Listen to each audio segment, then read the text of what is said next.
such in the company. Is there a Bible out there that you guys have to keep up with to make sure that you're not going off on the weird? No. So here's what happens. We work with the story group, the Lucasfilm story group, and we work with a woman named Carrie Beck, who's fantastic, and she has a smile. And when we pitch things to her, and she smiles and says, "You can't do that," we know that we've stumbled into Rogue One, Episode 9, who knows what. But seeing Force Awakens for the first time, I was like, oh, there were a couple moments like, oh, I get it. That's why we couldn't do that one story. We got the Carrie Beck. No, you can't do it. Yeah, we actually had like, and then they find Luke Skywalker's original lightsaber, and she was. But yeah, first of all, thank you all for being here. This is just a huge thing for us, and we're so excited about this show. So thank you very much for being here and letting us ramble as madmen to you about it. But and by the way, as far as the density of the universe, because it grows and grows, and there's comic books and novels, and we try to keep up as much as we can.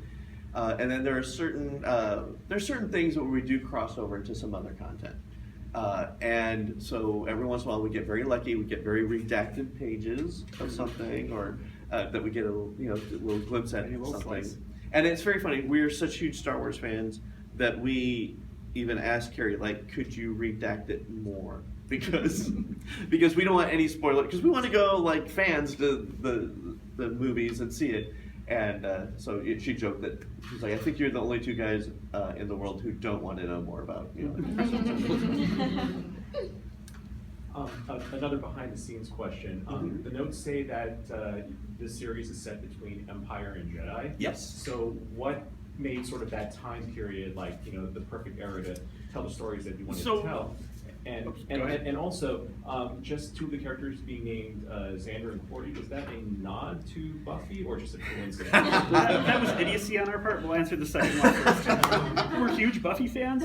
Totally was not on our mind. We came up with Cordy's name like 3 days before we came up with Xander's name. And we were sitting in a meeting like 2 months later talking about him, and then suddenly somebody said Cordy and Xander, and we all went, sounds great. It sounds right. Yeah, that's why it sounds right. But also, and we had a 10-minute discussion, like, should we change it? And then everybody was such a Buffy fan, we thought this is a nice solo, keep it. But it was also, part of it honestly had to do with one of the executives, the creative executives from Lego. His son is named Xander, and so when we stumbled on it, it was like, oh, it'd be awesome. And change that, and Cordy was perfect. So. Yeah. So. Can I say? The second question, or your first question. When we first dipped our toes into this, the only thing we were told is they want a Lego Star Wars show and it needs to be set in the original trilogy. Part of the story, part of the pitch is these guys go around the galaxy and pick up all the junk left over from all the other battles. So just setting it in between The Empire Strikes Back and Return of the Jedi made total sense, because that's as far as we can push without going beyond the original trilogy. And we wanted Vader, and we wanted the Emperor, and we wanted to have all the salvage we could possibly get. We want all the access to as many of the battles as we could get. So that's what was behind that decision. Okay. There's an enthusiastic arm up there. Totally, this animated special seems a lot more mature than the previous Lego animated features that they've done before. Was that a conscious decision by you guys? Was it guided by Lego? I don't know that it's more mature, but it's certainly not parody, right? Yeah, less jokes. Yes. Yeah, and the stakes are real. Mm-hmm. I think it was very much a choice, and I think it was something that Lucasfilm really kind of wanted to do, to sort of make it feel tonally a little more a part of the larger Star Wars world. And of course, we also wanted to keep the fun of the playfulness of the Lego experience and that kind of thing. But we often have this little talk where we talk about how there's a lot of comedy in Star Wars, but there's also these stakes, and so we wanted to sort of reflect that there's a lot of comedy, but there's also these very real stakes, and I hope that and as the show progresses, so you guys saw the first episode, right? Right. So as it progresses, as it were, the first season is almost like a film in terms of there's an arc that goes through, and the characters grow, and there's those kinds of things, and it builds to a place that we get into some areas I think are kind of surprising and much more intense than you might expect From a Lego Star Wars show, which I'm personally very excited about. And then also it's also fun and funny the whole way through. But that was our intention, was to do something in that. So thank you that you noticed that, because that means we worked a little. Yeah. So, how much backstory are we going to get on the characters, like how they got into this and all that? Sorry, I'm pushing my glasses back on my nose. Well, I mean, not a lot. These characters hit the ground running where we see them. The question we get, I think this is sort of what your question is getting at, is where are the parents? We're never going to tell that story. It's not an interesting story for these characters in our minds.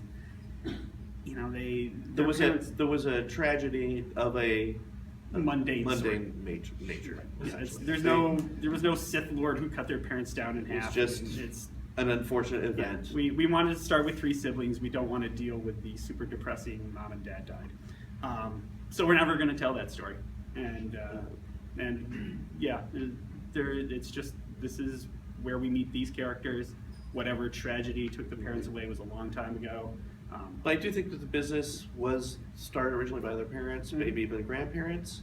And so part of, I think, the weight that especially Courtney carries with her in that is, because she was a little girl when all this happened, this was her parents' shop. And I think part of her passion about making sure it all keeps going is that's a part of the legacy that her parents left. So, and then as their actions in the show progress and their search for the Kyber Saber jeopardizes some of that, that's a tension point for her. Even her conflict with Nare is somewhat built about, this is all I have left, and I'm trying to protect that.